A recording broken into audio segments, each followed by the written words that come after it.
Hey everyone, Major Injuries here with another Fallout 4 video, and I'm back at the clothing factory here with a little experiment and an update on some of the changes that I made, so stick around.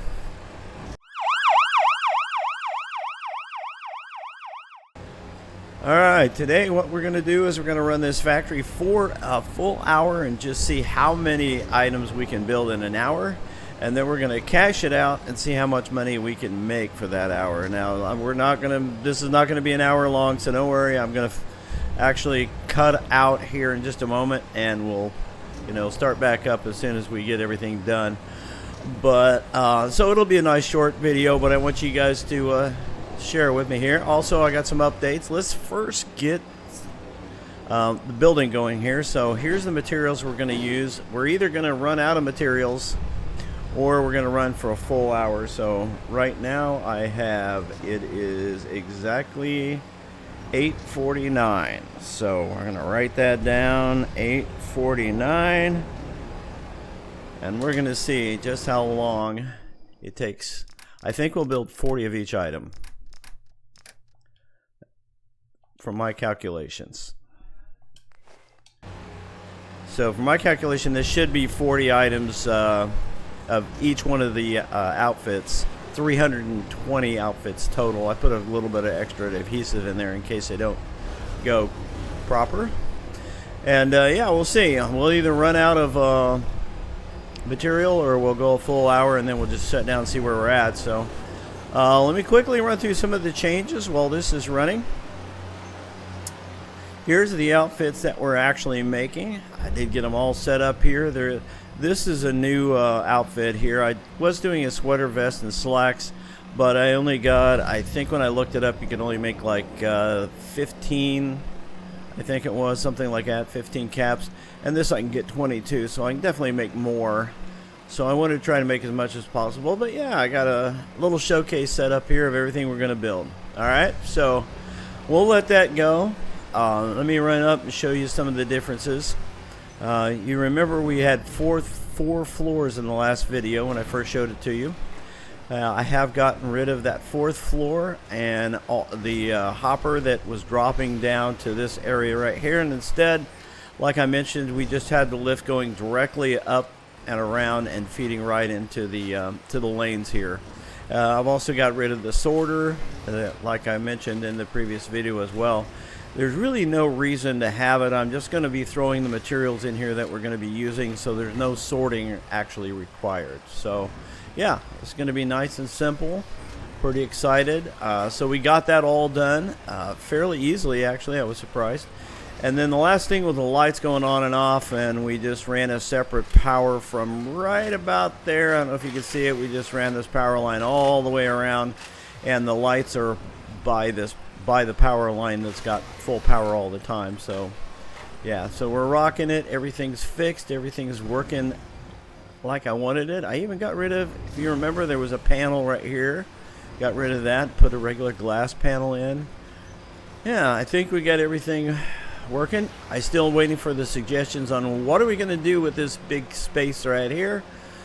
We still don't have a name for our factory yet, so yeah, I'm still hoping to get some suggestions on that. No name. So yeah, I'm counting on you guys for that one. I got quite a few comments on here, so I appreciate it. Alright, stick around, guys. Stay with me the whole time here. It's going to turn out to be a fairly short video. I'm not going to make it really super long, and I think you'll find it interesting. So 9:49, we're going to come back and see where we are from your perspective. It's going to be 5 seconds. All right, so you guys stick around. Appreciate it. All right, guys, we've got an hour up now, and we're completed, and we've had a few issues here. We got 43 of the black suits and only 39 of the gray, and got an extra striped suit, which those 5 would have put us down here. And 1 in the gray. So yeah, so we ended up with 40, but as in the last time I did this, some of the materials just didn't get diverted properly, so they ended up in a different hopper. So yeah, we still ended up with 40 in an hour, so let's see what that's going to do for us. So Let's see.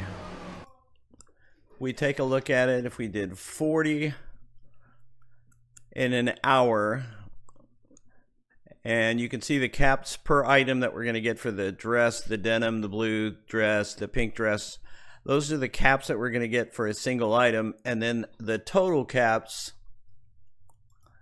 if you look at the total caps, this is times, now this is assuming we got 40 of each one, obviously, because when I set up the calculator, that's how I assumed we would. But so the price is going to be slightly different because we have extra black suits, for example. But roughly, we're going to be 5,760 caps in an hour. So it sounds like this is a lot more profitable than the Toy Factory was. I definitely think it turned out pretty well. I think we might be able to do something with this. We'll have to see. The only downside, obviously, is how much materials it takes to do this. But I could collect materials for 2 or 3 days and then bring them over here and start making suits. So yeah, I think it's cool. I think it's an opportunity to make some money. Now the one thing you're gonna have to do, you have to make sure, here, let's get this on here, on the perk chart. You want to make sure you have this, what is it, strong back, so that you can actually go from vendor to vendor, because once you pick all these up, you're going to be completely weighed down. You're not going to be able to run. So you're going to want to be able to fast travel from vendor to vendor to vendor. And what I'll do is I'll spend some of my caps to buy other materials, and then I'll just trade. I'll get materials for free that way. So, and I'll probably end up making some caps in the process. So yeah, there we go, folks. The actual clothing factory. He's going to make us about 5,700 caps per hour. Bonus tip for anybody that actually wants to build a factory with the same builders like I did here, whether you're just doing 2 or 3 or 8, what doesn't matter. You have to program these individually, and I will tell you, here's what I've learned so far. That you can see I've got the power cable going to the first one, and then I've just jumpered all the way across. And if I connect this right now, this monitor, to power, the last thing that I programmed in here will actually be sent to these. I noticed this because earlier when I went to change the, let's see, it was this one right here. This was the sweater and vest, and so I disconnected all the jumpers that went across all these right here. Alright, I disconnected all of them, and then I took this power right here directly to the number 4 over there, and it wasn't touching anything else. Everything else was disconnected, and this was only connected to the power. And then I connected this monitor up, and I changed what that machine was building to the pinstripe suit. Then I left it connected, not realizing what was going to happen, and then I connected this jumper here back over to here, and then jumped all the way across and got everything reconnected. And then I put my materials in here for one of each suit, ran it, and what happened was I got pinstripe suits in all 8 of these, even though I had only programmed this builder right here. So what had happened is, from what I can gather, is if this unit is still connected, like if I connected it right now, it's still communicating the last program that was used. So it's going to continue to program all these, even though I'm not in it and I'm not telling it to do anything. These machines are going to do what this console tells it to do. So program each one of these independently, disconnect this monitor, and then reconnect everything, and you should be fine. That's how I got it programmed. good luck. It was a challenge. So hopefully you guys enjoyed that, and I appreciate you guys watching, and be sure to comment, like, and subscribe, and we'll see you in the next video. Thanks.